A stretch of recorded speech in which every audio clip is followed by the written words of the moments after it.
यकोट यकोट यकोट यकोट, जय OBC जय भीम। आज या जेजुरीच्या मल्हार गाड्याच्या पायथ्याशी आज हा दसरा मेळावा आयोजित केलेला आहे। सर्वप्रथम मी जे आयोजक आहेत नवनाथ पडळकर आणि त्यांचे सर्व सहकारी यांचे खूप खूप आभार मानतो। काल परवा आपण दसरा मेळावे पाहिले, राजकीय उड्डे काढण्यापलीकडं तिथं कुठं तरी आपल्यासारख्या वंचित प्रतारित पीडित ओबीसी व्हीजेएनटी आलुतेदार बलुतेदार गावगाड्यामध्ये पालामध्ये राहणाऱ्या आपल्यासारख्या भटक्या विमुक्त 450 जातीमध्ये विभागलेल्या ओबीसीची बाजू क्वचितच घेतलेली आपण बघितली। महाराज आमचे शिवानंद हैबतपुरे, आमचे सहकारी लक्ष्मणजी आखे साहेब आणि सर्व जेजुरीचे ग्रामस्थ, आपण सर्व आलेले ओबीसीच्या प्रेमापोटी, ओबीसीच्या प्रत्येक जात समूहातले प्रतिनिधी, इथं वैदू समाजाचे बांधव आले, इथं कैकडी समाजाचे बांधव आले। मुळामध्ये आपण आता बघितलं असं की गेल्या 1.5-2 वर्षापासून एक जणाच्या जात वर्चस्वाच्या हट्टापायी महाराष्ट्र हा जाती जातीमध्ये विभागला गेलाय। कोण कुणाच्या तोंडाकडे बघत नाही, संशयाने बघतात ते।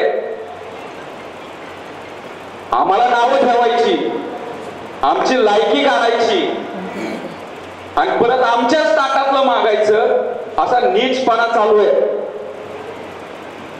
दसरा मेळावा, खऱ्या अर्थानं दसरा मेळाव्याचं काय असतं तर दसरा मेळाव्याला रावणाचं दहन करतात।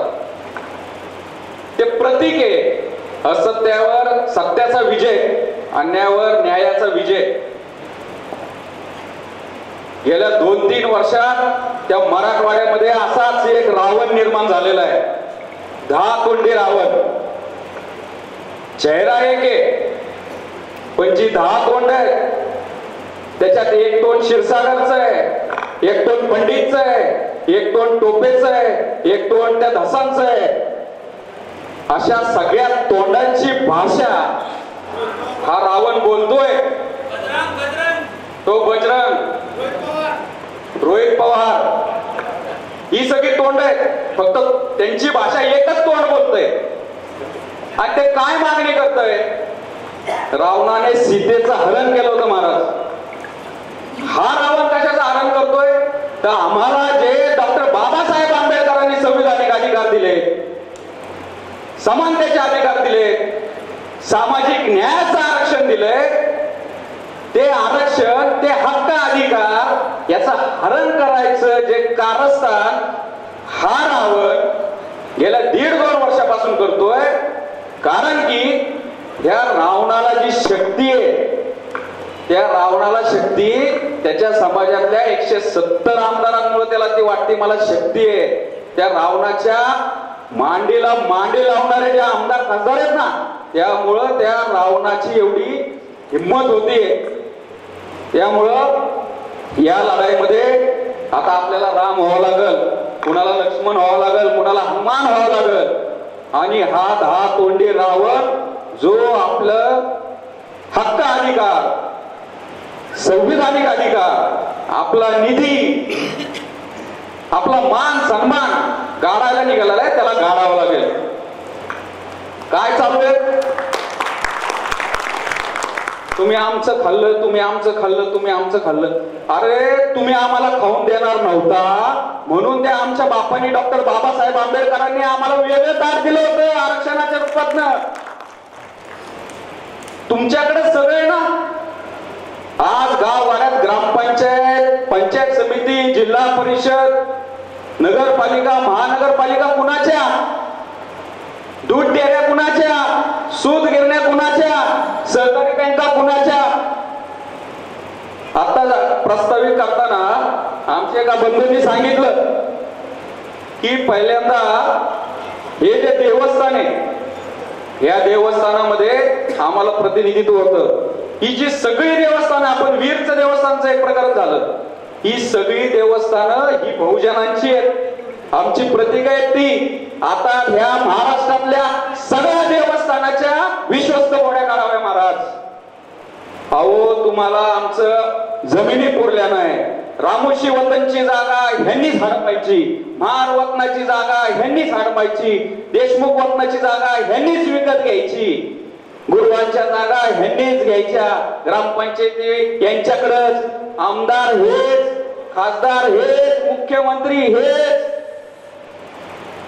आमची देवस्थानं पण तुम्हाला पुराणात आणि म्हणायचं की आमच्या गरीबाच्या लेकराला न्याय मिळाला पाहिजे. आणि आमची लेकरं काय करायची? टाकायची कुठले तरी विहिरीत, कटकुट समुद्रात आम्हाला पाठवतात. अहो आरक्षणाचं काय करतोय आता बऱ्याच जणांना आपल्या माहित नसतील. आपले एवढे वरिष्ठ इथे त्यांनी कधी हे बघितलं नसेल, ते टीव्हीवर बघत असतील. बाबा त्याला हा कुणाला शिव्या देतोय, काय ते हाके सर सारखे एका वारणावाडा करतात, काय ते भुजबळ साहेबांना सारखे टीव्हीवर दिसतात. अहो आपल्याला स्वातंत्र्य मिळाल्यानंतर या वर्ण व्यवस्थेमध्ये हजारो वर्षापूर्वी आमची लायकी तुम्ही आम्हाला दाखवली होती, ती कुठेतरी आम्हाला समान संधी मिळाव्या, आमची पोरं कुठेतरी शिकावी, कुठेतरी चांगल्या नोकऱ्या लागाव्या. कारण की 200-300 वर्षापासून आम्ही तुमच्या खांद्याला खांदा लावून या स्वराज्याच्या लढाईमध्ये हेच मावळे लढले सगळे. पण त्या स्वातंत्र्यानंतर जी सत्ता भोगली, जो सहकार भोगला, तो कुणी बरं? तुम्हाला तुमचं वर्चस्व कायम ठेवायचंय, तुम्हालाच तुमच्याकडे सगळं पाहिजे. आणि मग आता कुठं तरी ओबीसीचा एखादा मंत्री दिसायला लागला, त्या तालुक्यामध्ये एखादा पुढारी दिसायला लागला, तो कुठेतरी शड्डू ठोकायला लागला, आमच्या गोपीचंद पडळकरांसारखा एखादा तिथे येऊन शड्डू ठोकतोय, आव्हान देतोय, आणि ते यांना नकोय. त्यामुळं या जरांगेला या सगळ्या प्रस्थापितांनी आता ससाने काहीतरी बोलतोय, आता मुंडे ओबीसीची भाषा बोलायला लागले.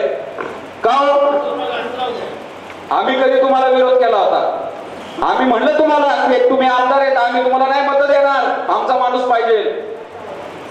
मुळामध्ये महाराज तुम्ही न्यूनगंड म्हणाला, खरंच आहे न्यूनगंड आहे. आपल्याला आमदाराच्या जवळचा राईट हँड हे बनायचं आपल्याला खूप मोठं असतं. कारखान्याचा चेअरमन आपल्याला बनायचं नसतं, त्या कारखान्याच्या बॉडीचा एखादा सभासद आपण म्हणलं त्याच्यामध्ये आपण समाधान मानतो. हे पहिल्यांदा आपण थांबवलं पाहिजे. मला आमदार व्हायचंय, मला खासदार व्हायचंय, कारखान्याचा चेअरमन आमचे एवढे सभासद आहेत. सत्ता आपण सत्तेवर दावा झाला पाहिजे. सत्ते वाचून सकल कळा झाल्या का? आपण ते करायला जात नाही, आपण भीक मागतोय. अरे आमचं वाचवा, आमच्या ताटात येऊ नका, अरे आमचं हे करा. आणि मग तिथं कुठं तरी आम्ही बोलायला लागलो, आम्ही कायद्याची भाषा करायला लागलो, तर आम्हाला गाणगाण शिव्या देणार, आमच्या गाड्यांवर हल्ले करणार, गाड्या जाणार. तो बिचारा धनगराचा आमचा सहकारी तो पवनकरवर त्याचे 2 हात, त्याचा पाय मोडला का? तो काय बोलत होता? तुम्हाला जातीवर शिव्या दिल्या होत्या. तो एकच म्हणत होता किंवा आमच्या ताटामध्ये येऊ नका. इथं आता नवीन काय चालू केलंय की धनगरांना वेगळं आरक्षण आहे, एनटीचं, वंजाऱ्यांना वेगळं आरक्षण आहे, बंजारांना वेगळं आरक्षण आहे. इथं कुठं तरी ती मोड दिसायला लागली आपली बहुजनांची, तर मग ती फोडायचं काहीतरी सांगायचं. मग आखे तुम्ही एसटी आरक्षणासाठी लढा ना, कशाला ओबीसी करताय? अरे बाबांनो, त्या केंद्रामध्ये कॅटेगरायझेशन आहे का? वर्गवारी आहे? आम्हाला येणं समजतं तुम्ही का? तुमच्या पायाखालची माती सरली. मग कुठं तरी मला त्या विषयात जायचं नाही, ते पण हक्क अधिकार आहेत, लढाई मोठी येते, त्याला सर्व मिळून लढू. पण आता आपली ही झोपडी ही डळमारायला लागलेली आहे. ही झोपडी बुलडोझरने पाडायचं याचं सगळं चालू आहे. मग आपण कोणत्या लढाईला प्राधान्य दिलं पाहिजे हे मी प्रामाणिकपणे सांगतोय. आता 2 सप्टेंबरचा जी आर आला, आपल्या बऱ्याच जणांना माहित असेल नसेल, तो काय बरं जी आर, तो कायद्याचं ज्ञान सांगतो. काय जी आर आहे तो? तुम्हाला आम्हाला ग्रामपंचायतीला उभं राहायचंय, तुम्हाला आम्हाला आपला सगळा पोरगा आहे त्याला ऍडमिशन घ्यायचंय, आपल्याला प्रत्येक ठिकाणी आपल्या जातीचा दाखला लागतो. आपल्याला आरक्षण कशाने मिळतं? आडनावावरून नाही मिळतो, आपल्या जातीचा दाखला पहिला तिथं सादर करायला लागतो. मग तो जातीचा दाखला कसा काढायचा, तर त्याच्यासाठी एक कायदा आहे. तो कोणता कायदा? SC ST OBC VJNT याच्या जातीच्या दाखल्या आणि पडताळणीचा अधिनियम 2000 हा कायदा आहे. या कायद्यामध्ये नंतर 2012 साली काय व्हायला लागलं, कुणी कुठलं सर्टिफिकेट पैसे देऊन घ्यायला लागलं. मग ह्या कायद्याच्या आधारावर एक नियमावली बनवली 2012 साली आणि त्याच्यामध्ये सांगितलं, त्याला सुप्रीम कोर्टाने डायरेक्शन दिले होते की जातीचे दाखले देण्यासाठी कडक नियमावली पाहिजे, नाहीतर हे जात चोर आहेत ना, आता जात चोरणारे लय जण झाले. त्यामुळं त्याच्यामध्ये त्यांनी सांगितलं की जातीचे दाखले कसे मिळणार, तर जातीचे दाखले तुमच्या पितृसत्ताक पद्धतीने मिळणार. आपल्या आईची जात आपल्याला लागत नाही, आपल्या वडिलांची जात आपल्याला लागती. आपल्या वडिलांचे, आजोबाचे, पंजोबाचे महसूलचे पुरावे, त्यांचे जातीचे दाखले, त्यांचे व्हॅलिडिटी सर्टिफिकेट हे सगळं द्यायचं. त्याची गृह चौकशी कोण करणार, त्याची व्हॅलिडिटी, त्याची जी स्क्रुटिनी करणार ती कमिटी कोण आहे, ते आधी कोण होतं, तर ते होतं कलेक्टर, तहसीलदार. आता या मराठवाड्याच्या जरांगेनी जो हट्ट केला आणि मग त्याचे पै पाहुणे, त्याच्या सगळे सोयरे त्या सत्तेमध्ये बसलेले आहेत ना. 26 जानेवारी सार्वजनिक सुट्टीला रात्री 2 वाजता मंत्रालय उघडं असतं का? तिथनं एक जी आर निघाला, सगळे सोयरे आणि गणगोत. म्हणजे काय, ह्या जातीच्या दाखले द्यायच्या कायद्यामध्ये हे असे शब्द टाका की जेणेकरून मला माझ्या बापाचं, माझ्या आजोबाचं, माझ्या पंजोबाचं आमच्याकडे पुरावे नाहीत आम्ही कुणबी असल्याचे, तर मग माझा सगळा सोयरा कुणबी, माझ्या गणगोतातला ढिमका फलाना कुणबी आणि त्यांनी द्यायचं प्रतिज्ञापत्र. आणि ह्यो झाला कुणबी, आला OBC मध्ये आपल्या उराव नाचायला. तर त्यावेळेस काय केलं, त्यावेळेस हरकती मागवल्या, आपण 8 लाख हरकती दिल्या, ते थांबलं. आता परत बाबा निघाला मुंबईला. ही मुंबई कशी नागवली, नाचवली, काय तिथं माकड उड्या मारल्या, ते सगळं बघितलेलं आपण. अहो कोर्टाने त्याला सांगितलं याला हाकला नाही तर आम्ही काढू बाहेर. पण कुठं तरी कुणाची तरी खुर्ची वाचवायला या सरकारमधले जे प्रस्थापित नेते, त्या प्रस्थापित नेत्यांच्या प्रेशर मधनं, दबावामधनं नवीन एक आता खूळ काढलं. तो कायदा थांबला कारण की त्याला हरकती मागवल्या होत्या, पण इथं त्यांनी ते विषय ठेवला नाही, डायरेक्ट शासन निर्णय आणला.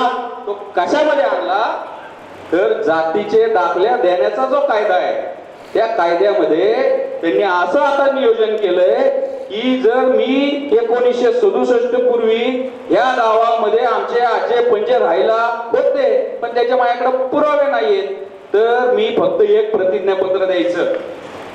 असं त्याच्या पुढे जाऊन सांगतो आणखीन काय केलंय, माझ्याकडे आज्या पंजाचे कुणबी असल्याच्या नोंदी नाहीयेत. मग त्यांनी ते 2 शब्द बदलले आणि त्याच्यात काय टाकलं, नाते संबंधातील माझ्या कुळातील एखाद्या माणसाकडं तो कुणब्याचा दाखला असला की तो फक्त प्रतिज्ञापत्र देणार. आतापर्यंत हा जो कायदा लागू आहे तो कायदा कशा कुणाला लागू आहे, SC schedule caste, schedule tribe, SBC अनुसूचित जाती म्हणजे कोण, आपले महार मातंग बांधव सगळे, ST आपले आदिवासी बांधव सगळे, OBC मध्ये 346 जाती आहेत आणि VJNT असं एकत्र मिळून 450 जाती आहेत. ह्या सगळ्या एकूण 550-600 जातींना या सरकारला कधी वाटलं नाही का आमचे धनगर सरगर हे कुठेतरी रानात बकरी चारतात, एका ठिकाणी 5 भात्यांचं पावसाळ्यात इकडं तर हिवाळ्यात तिकडं. त्यांना रहिवाशाचे पुरावे नसतात. आमचे वैदू आहेत, वडारे आहेत, बंजारा आहेत, भाट आहेत, बंदरवाले आहेत. यांच्यासाठी तुम्ही कधी नावाचं नियोजन केलं? यांच्यासाठी तुम्ही बाबा आमच्या रहिवाशाचे पुरावे नाहीयेत, बाबा आमच्याकडे आमच्या नोंदी नाहीत, आम्ही गावोगाव फिरतो. यांच्यासाठी तुम्हाला कधी वाटलं नाही तुम्ही अशी एखादी कमिटी करायची? एवढा नालायकपणा, एवढा नालायकपणा का? याचं कारण एक आहे, 170 आमदार, 28 खासदार, 2 उपमुख्यमंत्री, निम्म्याच्या वर कॅबिनेट, हा त्यांचा माज आहे. हा हे दाखवतात, हे सांगतात, मुख्यमंत्र्याला सांगतात काही असून दे, जरांगे येडा असून दे, जरांगेची मागणी बेकायदेशीर असून दे, पण आमचे आकडे बघा. आमच्याकडे सहकारी बँका आहेत, आमच्याकडे साखर कारखाने आहेत, महाराष्ट्राची आर्थिक नाडी आमच्याकडे जमिनी आहेत. त्याच्यामुळं आम्ही सांगल तेच ऐकायला लागेल तुम्हाला आणि तसे जे करायला लागेल. काल सर नव्हते, वडेट्टीवार असतील, भुजबळ साहेब असतील, मी असेल, प्रकाश अण्णा शेंडगे असतील, सरकारने आम्हाला बोलवलं होतं. काय ओबीसीले मोर्चे काढतात, काय करतात, काय तुमचं म्हणणं आहे? म्हणजे करायचं, एखाद्याला जीव मारायचं आणि तो कुठंतरी त्या आयसीयू मध्ये त्याच्या त्या अशी वर खाली ती लाईन होत असताना त्याला बोलवायचं, का रे बाळा तू काय झालं हॉस्पिटलमध्ये, तुला वाचवतो थांब. आम्हाला बोलवलं तिथं, आम्ही सांगितलं सगळे असं आहे तसं आहे. ते कुणबी दाखले 2004 पासून खोळ काढलं. आता आमच्या गावात एखादा सरपंच कधीतरी अल्टरनेट व्हायचा, आता ते पण होणार नाही. पहिल्यांदा तरी हुडकायला यायचे, एखादा नाव्याचा कोण आहे का, कुंभाराचा कोण आहे का, धनगराचा नको, धनगराची वस्ती जास्त आहे. एखादा मग दुसरा कुंभार असं कोणतरी बघायचे, एखादा माळ्याची याची कमी करायची, त्याला फक्त हुडकायला यायचे. आता हुडकायलाच येणार नाही तुम्हाला हुडकायलाच येणार नाही. त्यांच्यातच कलगी तुरा लागेल आता की याचा कोणती दाखला ओबीसीला लावायचा का त्याला लावायचा. तर हे सगळं आता एक कारस्थान झालंय. आम्हाला समजून सांगत होते की यांनी काही होणार नाही आणि तुम्ही कोर्टामध्ये गेलेला आहे. त्यामुळं आता कोर्टात हा प्रकरण न्यायप्रविष्ट असताना आपल्याला याच्यामध्ये येणार नाही. अहो एवढं बी आम्ही अडाणी नाही आहोत. आम्हाला बाबासाहेबांनी सांगितलं शिका, संघटित व्हा, संघर्ष करा. महात्मा फुलेंनी तर शिक्षणाची गंगा वाहिली, तुम्ही आम्हाला असं सांगताय वकिलांना. त्यामुळं आम्ही तिथं स्पष्ट सांगितलं, आम्ही आमचे मोर्चे, आंदोलन आणि हे जे महाराष्ट्रामध्ये विद्रोह चाललेला आहे तो थांबवणार नाही. स्पष्ट सांगून आम्ही तिथं बाहेर आलो आणि आमची भूमिका सांगितली. त्यामुळं आपल्याला एक येणं गरजेचं आहे, ज्या ज्या प्रमुख जाती या ओबीसीच्या आंदोलनामध्ये जे नेते संघर्षाची भूमिका घेतात, ते निर्णायक भूमिका घेतात, ते कायद्याचं बोलतात, ते मग त्यांना तोडाफोडा राज्य करा अशा प्रकारचे नियोजन चालू आहे. मग तुम्ही इकडं काय करताय, मग तुमचं ते आरक्षण, मग तुम्ही इकडं काय करताय, तुमचा हा नेता इकडं, हे असं चालू आहे. तर हा कावा समजून घेतला पाहिजे. प्रत्येक लढाई वेगळी आहे. एसटीची लढाई लढणारे लढतात, आमचा सपोर्ट आहे, पण ओबीसीचा वाचवण्याचा जो विडा आम्ही उचललाय, ती जबाबदारी जी आम्ही घेतली, त्याला मायबाप हो तुमची आम्हाला साथ लागणार आहे, तुमचा आशीर्वाद लागणार आहे. आणि या मल्हारगडावर आज आपण आरोळी ठोकली पाहिजे. प्रस्थापितांविरुद्ध आपण 2 हात करायची तयारी ठेवली पाहिजे. जो 10 तोंडी रावण त्या महाराष्ट्रामधून आपलं सगळं अस्तित्व संपवायला निघालेलं आहे, त्याला आपण सगळ्यांनी मिळून एक होऊन आपल्या 12 बलुतेदारातल्या प्रत्येक छोट्या छोट्या बांधवांना, सगळ्या समाजांना एकत्र घेऊन आपण लढलं पाहिजे. आपण कोर्टात लढतोय, आपण रस्त्यावर लढतोय, वैचारिक लढाई लढतोय. हल्ले होतात ते आम्ही सहन करतो, फक्त तुमच्याकडून ऊर्जा पाहिजे. एवढंच बोलतो. जय भीम, जय संविधान, जय मल्हार.